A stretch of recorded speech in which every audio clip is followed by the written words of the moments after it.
자유한국당이 이렇게 특정 장관 후보자 한 명, 조국 후보를 반대하는 것은 여러 번 말씀드렸습니다마는 이분이 자본주의를 불살라 버려야 한다는 반헌법적인 발상의 책을 편집한 인물입니다. 청문회 과정에서 사회주의로부터 전향해내라는 질문에 끝까지 말하지 않는, 대답을 하지 않는 인물입니다. 그 어떤 전제 아래서도 통진당을 들먹이면서까지 사회주의 정책이 필요하다고 답변하는 인물. 도저히 이분을 대한민국 행정부 최고 의사결정기구인 국무위원회 일원이 될 수 없고 되어서는 안 될 인물이기 때문입니다.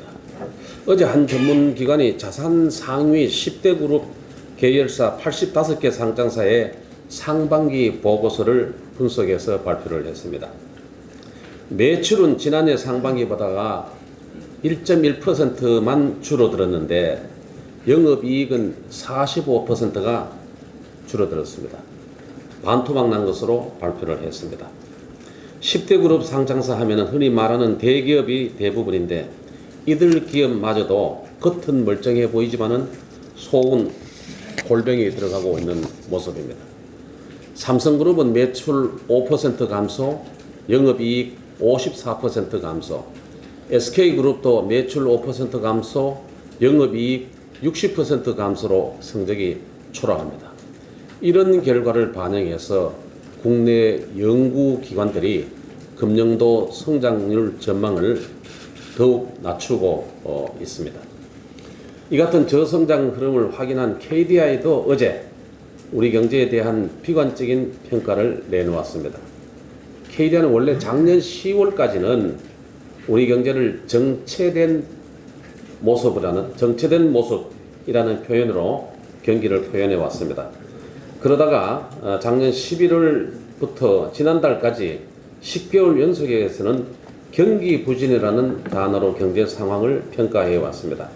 그런데 어제 발표된 9월 경제 동향에서는 경기 부진 앞에 전반적이라는 단어를 하나 더 붙여서 전반적 경기 부진이라는 평가를 내놓았습니다. 수출, 투자, 소비 모두 마이너스가 상당 부분 유의미하게 회복될 기미가 없을 때 등장하는 단어입니다. KDI가 이 정도 부정적인 단어로 우리 경제를 평가한 것은 10년 전 글로벌 금융 위기 때 이후 처음 있는 일입니다. 특히 KDI는 소비자 물가가 8개월 연속해서 0%대 증가율을 보이는데 주목하면서 그 이유로 수요 위축을 꼽았고 그 근거로 소비의 핵심 지표인 소매 판매 감소, 소비자 심리 위축을 제시했습니다.